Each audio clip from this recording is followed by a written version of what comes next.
소니에서 만든 워크맨 기억나시죠? 이 워크맨이 사실은 그 일본 사람의 전형적인 발명품이라고 합니다. 어떤 면에서 그러냐면 일본 아이들한테 부모님들이 키우시면서 그 성장 과정 가운데서 강조하는 말이 있다라고 합니다. 그것은 뭐냐면 남에게 패 끼치지 말아라. 그래서 남한테 방해해 주지 않으면서 이 자기 혼자 즐길 수 있는 이 음향기구, 이거는 일본 사람들이 어려서부터 귀에 따갑도록 들었던 그런 가르침 덕분에 나왔다라고 합니다. 사실 그 소니 그 회장님이 클래식 음악을 되게 좋아했는데 그거를 어디서나 감상하고 다른 사람한테 패끼치지 않고 감상하려고 만들어내는 것이 이제 워크맨이다라고 얘기하고 있습니다. 그럴싸하지요. 우리 미국 사람들은 어렸을 때에 그 어린아이들을 키우면서 잘 입버릇처럼 말하는 것 중에 하나는 뭐냐면 쉐어해라, 나눠라 라는 것입니다. 그렇다면 우리 한국 부모님들은 한국 자녀들을 키우시면서 우리 아이들을 키우면서 무슨 말을 제일 많이 할 것 같습니까? 지지 마라. 나가서 지지 말고 싸우더라도 꼭 이기고 와라. 10대 맞아도 한 대는 꼭 때리고 와라. 우리 한국 분들은 굉장히 공동체, 우리 사상을 굉장히 강조하면서도 굉장히 어떻게 보면 이율배반적으로 사람들 같이 함께 모여 살 때에 너는 뒤져서는 안 된다. 너는 앞장서야 된다. 너는 이겨야 된다. 지지 마라. 기죽지 마라. 어디 가든지 어깨 딱 펴고 살아가라. 아마 이런 것이 우리 한국 부모님들이 가장 아이들에게 입버릇처럼 하는 그런 가르침 중에 하나인 것 같습니다.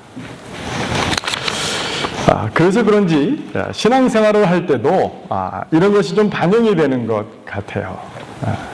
우리가 하나님께 구하는 기도 제목 중에 굉장히 많은 것들이 어떤 것들은 우리의 필요를 넘어서서 우리의 욕심을 구할 때가 많은 것 같습니다.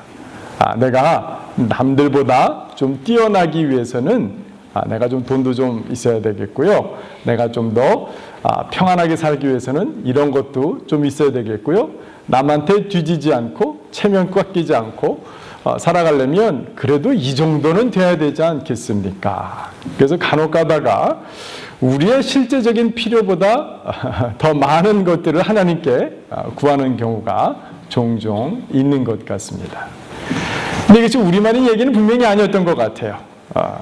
그것은 아마 이스라엘 백성들의 삶에서도 동일하게 나타났던 것 같습니다. 오늘 이스라엘 백성들이 하나님을 원망했지만 그러나 그들의 지도자들이었던 모세와 아론에게 원망하고 그들을 책망했던 제목을 가만히 보면은 3절 말씀이죠. 본문에 이스라엘 자손이 그들에게 이르되 우리가 애굽 땅에서 고기 가마 곁에 앉아 있던 때와 떡을 배불리 먹던 때에 여호와의 손에 죽었더라면 좋았을 것을 너희가 이 광야로 우리를 인도해 내어 이 온 회중이 줄여 죽게 하는도다라고 얘기하고 있습니다. 이 본문 말씀을 보면서 얼마나 이율배반적인지요. 사실은 이들은 지금 광야에 들어섰습니다. 그래서 광야에서 생존이 문제입니다. 이들의 필요는 우리가 죽을까 말까 살 수 있을까라는 것이 가장 큰 필요였는데 사실 이스라엘 백성들은 두 가지로 혼동하고 있습니다. 애굽 땅에서 먹었던 이 고기 가마 곁에 앉아서 먹었던 것, 또 떡을 배불리 먹었던 때와 광야에서 지금 생존의 때에 하나님께 구해야 되는 이 두 가지 서로 상반되는 듯한 이 필요를 혼동하고 있는 그런 이스라엘 백성들의 좀 안타까운 그 모습들을 보게 됩니다. 우리도 그럴 때가 참 많이 있는 것 같아요. 우리가 필요보다 더 많은 것들을 하나님께서 채워주시기를 갈망하는 그 마음이 얼마나 강하고 얼마나 끈질긴지 오히려 하나님을 원망할 때가 참 많이 있습니다. 그런데 우리의 이 원망, 우리의 필요를 넘어서서 우리가 생각하는 기준, 맞춰주지 않으신다고 하는 원망 가운데서도 하나님은 이스라엘 백성들에게 그랬던 것처럼 우리에게도 큰 은혜를 베푸실 경우가 참 많이 있습니다. 오늘 본문 가운데 계속해서 인상적으로 다가오는 반복적인 그런 단어는 뭐냐면 하나님께서 너희들의 원망을 들으셨다라는 것입니다. 이스라엘 백성들의 원망과 불평을 들었음에도 불구하고 하나님은 그 원망과 불평 가운데 오히려 징계를 내리고 그들을 벌 주어도 마땅할 텐데 그래도 할 말이 없을 텐데 하나님께서는 더 큰 은혜를 주셨어요. 더 큰 은혜는 뭐냐면 바로 만나와 메추라기였던 것입니다. 만나는 여러분들 잘 알다시피 무엇입니까? 이것이 무엇입니까? 라는 뜻이죠. 여러분 캥거루가 무슨 뜻인지 아세요? 호주 원주민들에게 캥거루가 사실은 그런 뜻인 것이랍니다. 이게 뭐지? 이런 이상한 동물이 있는 거예요. 그 캥거루처럼 마치 이 만나를 보면서도 이스라엘 백성들은 도대체 이게 뭐냐? 전에 보지 못했던 것이다. 완전히 새로운 것이다. 아무도 경험하지 못했던 것이다. 민수기 8장에 보면 너희의 조상도 경험하지 못했던 완전히 새로운 것이다. 그래서 이게 뭐지? 라는 것이 그런 만나였습니다. 하나님께서는 그뿐만 아니라 뭐도 주셨어요? 저녁에는 메추라기로도 나중에 이제 민수기 보시면 질리게 먹었다라고 그렇게 얘기하죠. 네. 그 정도로 하나님께서는 은혜로 그들에게 만나와 메추라기로 그들을 오히려 축복해 주셨어요. 오늘 본문 말씀 가운데 또 하나 재밌는 것은 뭐냐면 이 은혜가 하나님의 또 다른 시험이 된다라는 것입니다. 제 인생을 가만히 살펴보니까 꼭 그랬던 것 같아요. 제가 지난 특별히 미국에 이제 2004년 와서 이제 13년째 접어들어가고 유학 생활을 시작하면서 제가 참 지난 세월을 말씀을 준비하면서 제 자신을 이렇게 돌아보았더니 제가 참 믿음이 부족했구나. 참 믿음에 신실하지 못했구나. 하나님을 강하게 붙들지 못했구나. 하나님께서 나의 필요를 채워주신 은혜를 맛보았음에도 불구하고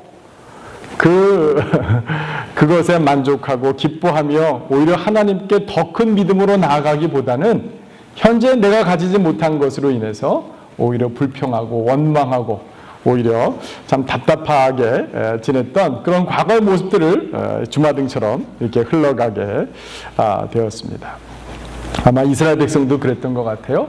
하나님께서 우리에게 은혜를 주셨을 때 우리는 다시 한번 우리의 마음을 리빌드할 수 있는, 우리 인생을 리뉴할 수 있는, 하나님께서 다시 한번 하나님을 기쁘게 해드릴 수 있는 새로운 찬스가 왔음을 우리는 잊어서는 안 될 것입니다.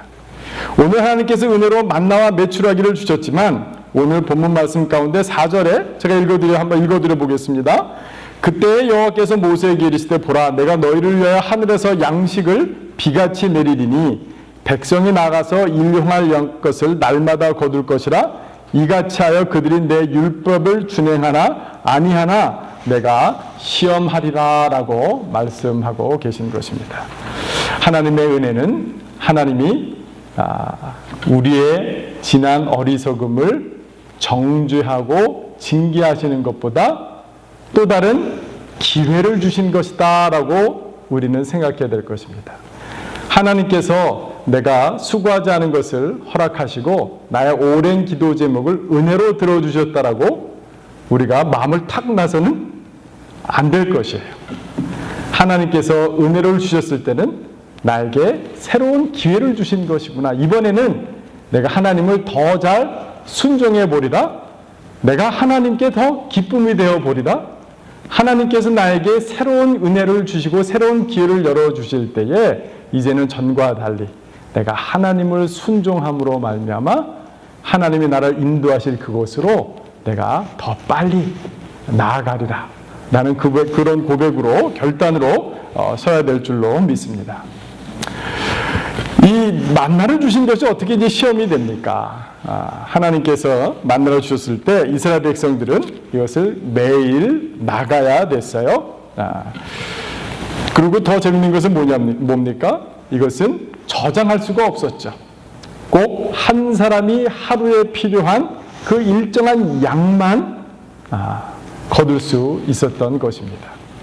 또한 재미있는 것은 뭐냐요?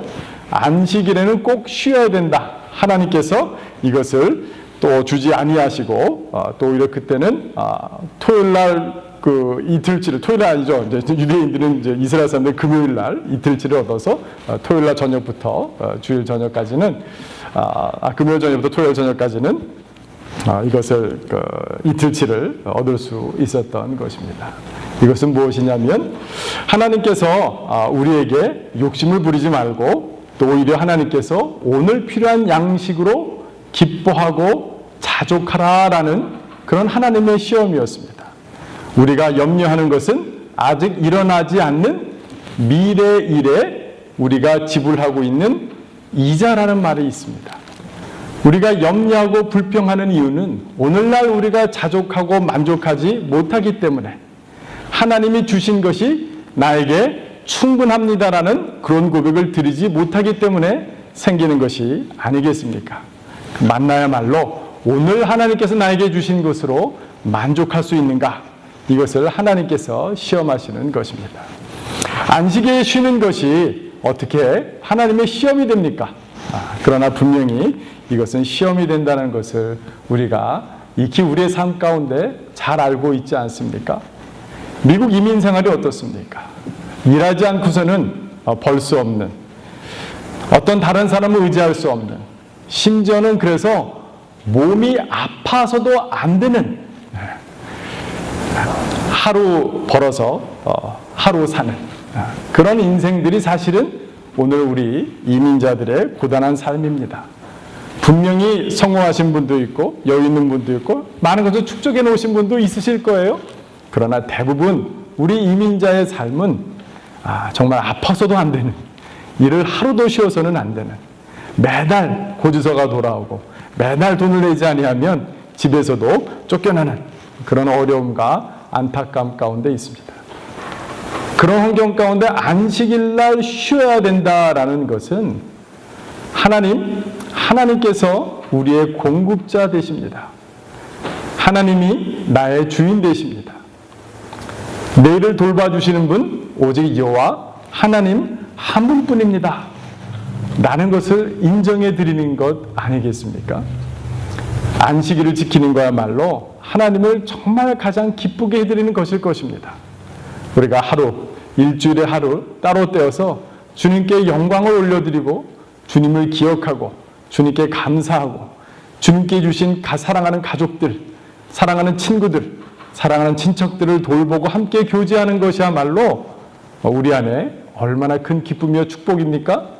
그러나 이것이 우리에게 놓여진 시험거리임을 우리는 또한 잊어서는 안 될 것입니다. 이러한 시험을 가장 잘 통과하려면 우리는 어떻게 해야 되겠습니까? 어떻게 해야 되겠습니까? 사랑하는 성도 여러분, 광야로 인도하신 분이 하나님이심을 우리는 날마다 인정해야 될 것입니다. 하나님은 우리의 광야 생활을 통해서 하나님의 커리큘럼을 갖고 계세요. 하나님의 스케줄을 갖고 계세요. 그래서 많은 신앙의 선배들은 광야를 어떻게 표현했습니까? 광야 학교이다라고 얘기했습니다. 광야 생활을 통해서 하나님만 의지할 수밖에 없는 형편과 환경으로 인도하시는 것, 우리가 어떤 때는 우리의 고난을 통해서 하나님께서 우리를 단련시키시는 것, 고난을 통해서 우리의 약점을 드러내시는 것, 우리의 연약함을 통해서 오히려 우리의 상처받았던 것을 드러내시는 것을 통해서 오히려 치유의 과정을 일으키시는 것이 바로 광야가 아닙니까? 그렇기 때문에 우리가 곤핍하게 된 것도 어떻게 보면 분명한 하나님의 은혜인 것입니다. 시편 기자는 그래서 이렇게 고백했어요. 119편을 보시면 고난당한 것이 내게 유익이라. 이로 말미암아 내가 주의 율례들을 배우게 되었나이다. 시편 119편 67절에 보면 또 이렇게도 말씀하세요. 고난당하기 전에는 내가 그릇 행하였더니 이제는 주의 말씀을 지키나이다. 사랑하는 성도 여러분, 고난당하는 것이 유익입니다. 고난당하는 것을 통해서 나는 하나님을 더 깊이 알게 되었습니다.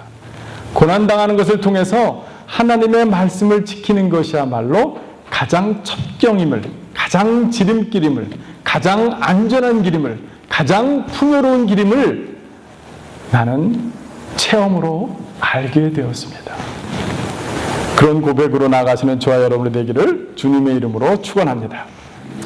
광야로 인도하실 때 하나님이 계획을 갖고 계셨어요. 그러면 인도하신 분이 책임지시기도 한다라는 사실을 우리는 결코 잊어서는 안 될 것입니다. 그것이 바로 만나의 사건인 것입니다. 그러나 이 만나를 통해서 오히려 우리는 이 광야를 통해서 우리 미래에 대한 소망이 있음을 붙들어야 합니다. 오늘 읽지는 않았습니다. 그러나 출애굽기 16장 한 장 전체가 사실은 이 만나와 메추리게 사건에 대한 것인데요. 31절과 32절 또 33절 한번 같이 함께 제가 한번 읽어드리도록 하겠습니다. 이스라엘 족속이 그 이름을 만나라 하였으며 까치같이 희고 맛은 꿀 섞은 과자 같았더라. 모세가 이르되 여호와께서 이같이 명령하시기를 이것을 오멜에 채워서 너희의 대대 후손을 위하여 간수하라.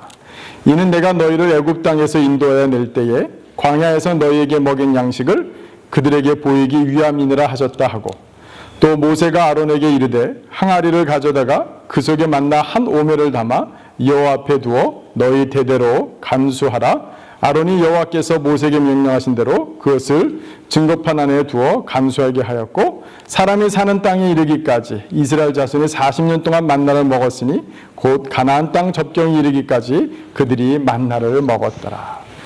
하나님께서는 광야 생활 다 지나는 40년 동안 그들을 먹이셨어요. 먹으셨을 뿐만 아니라 그것을 기념하고 기억하게 하셨어요. 한 오멜을 담아서 그것을 증거판과 쌍난 아론의 지팡이와 함께 증거계에 담아놓으라 라고 하셨습니다. 그 이유는 무엇이었습니까? 대대로 오는 후손들이 이것이 우리 조상이 먹었던 만나였구나. 하나님은 광야 생활로 인도하실 때에 하나님의 커리큘럼을 가지고 하나님의 스케줄을 따라 하나님의 훈련이 다 끝날 때까지 40년 일할지라도 보호하고 지키셨구나. 이것이 하나님의 은혜요, 하나님의 사랑이요, 광야 생활을 통해서 하나님이 우리를 통해서 이루시고자 하는 하나님의 축복이구나. 이런 사실을 후손들이 알게 하라는 것입니다. 사랑하는 성도 여러분이 이미 오셔가지고 지금까지 뼈 빠지게 일하시고 수고하고 애쓰셨어요. 근데 그걸 누가 다 봤어요? 옆에서 누가 다 봤어요? 여러분의 자녀들이 다 보았습니다. 어떤 때는 부부싸움도 하시고, 어떤 때는 참 의지할 데가 없어서 참 답답하기도 하고 망하기도 하고, 그러나 다시 또 하나님께서 일으켜 주시기도 하는 과정들을 하나님께서는 누구들 마음 가운데 기록해 두셨을까요? 여러분들의 삶의 고난의 오매를 하나님께서 우리 자녀들 가운데 깊이 아로새기신 줄 믿습니다. 하나님의 은혜, 하나님의 사랑을 붙들고 따라갈 때에 우리 자녀들도 그들의 광야 같은 인생길 가운데 하나님 의지하면서 살아갈 수 있는 힘과 능력이 될 줄로 믿습니다. 사랑하는 성도 여러분, 우리 교회도 마찬가지예요. 제가 이제 10월부터는 자녀들에게 그렇게 얘기했습니다. 10시에 지금까지 성경 공부하지 말고 우리가 예배 드릴 텐데, 그 이후에는 우리 스테파니는 혹여나 고등부 선생을 해라. 우리 민지는 어느 바선 선생님 하는 게 좋겠느냐. 너희들은 이 예배 들어오지 말고 주일학교 아직 학생들이 아무도 없어도 가서 대기하고 있어라. 우리 교회 전도사도 없고 아직 영어 사역을 할 수 있는 사람도 없지만, 오히려 고난당함이 유익이고 우리의 부족함이 오히려 은혜를, 그들의 기도를 응답하시는 하나님의 역사, 그들의 손 가운데서 어린 영혼들이 믿음이 자라나는 일들을 그들 가운데 한 오멜씩 가득가득 만들어 주셨으면 좋겠어요. 우리가 고난 생활 가운데서 우리가 하나님밖에 의지할 수밖에 없는, 하나님의 만나가 아니고선 살아갈 수밖에 없는 환경이 우리에게 은혜가 되었습니다. 우리 자녀들에게 축복이 되었습니다. 그런 고백으로 함께 나아가는 저와 여러분 되기를 주님의 이름으로 축원합니다. 제가 저희 아내가 최근 들어서 저한테 한마디 좀 했어요. 당신 요즘 좀 짜증이 좀 늘어나는 것 같다고 옆에서. 그래서 저도 오늘 말씀을 준비하면서 하나님께 회개도 또 하기도 했지만 제 마음 가운데 우리 사랑하는 성도님들 또 함께 이렇게 목양하는 것을 통해서 좀 쉽게 가자. 편히 가기보다는 커뮤니케이션을 분명히 하고 가자. 아니면 잘 섬기고 가르쳐 드리면서 가라. 제가 생각하는 목회 이상향, 그 다음에 우리 교회는 언제까지 이렇게 된다는 목표, 그런 게 중요한 게 아닌 것이구나. 오히려 이런 과정들을 통해서 하나님께서 저를 더 다듬으시고 더 낮추시고, 또 제가 시카고에서 이곳에 와서 하나님께서 저에게 새로운 은혜를 주셨고 또 새로운 만나를 주셨는데, 이게 새로운 또 기회이구나. 내가 더 방심하지 말고 하나님 이번에는 하나님의 시험을 멋지게 한번 통과해 봐야 되겠다. 우리 성도님들을 더 사랑하고 또 목양하고 또 인내하고 가르치고 붙들고 또 끌고 밀고 또 함께 하나님의 인도하심을 쫓아가는 그 광야 생활, 함께 가는 삶이야말로 가장 큰 축복이 아닌가라는 생각을 갖게 되었습니다. 사랑하는 성도 여러분, 우리 함께 이 광야 생활 갈 때에 하나님만 의지합시다. 하나님께서 주시는 그런 만나만 우리가 날마다 기도하면서 구했으면 좋겠어요. 오늘의 양식만 우리가 구했으면 좋겠어요. 오늘 우리에게 주신 분복, 우리 교회에게 허락하신 사역, 우리 하나님께서 우리에게 축복을 주신 우리 귀한 지체들, 오늘에게 집중하고 이분들을 섬기고 사랑함으로 말미암아 언젠가는 하나님께서 우리를 통해서 하나님의 또 다른 축복을, 또 다른 챕터를 열어가실 것을 믿음으로 말미암아 이 기간이 하나님의 이 만나를 한 오멜씩 우리 마음 가운데 깊이 기억해내고 보관해내는 그런 역사가 일어나기를 주님의 이름으로 축원합니다.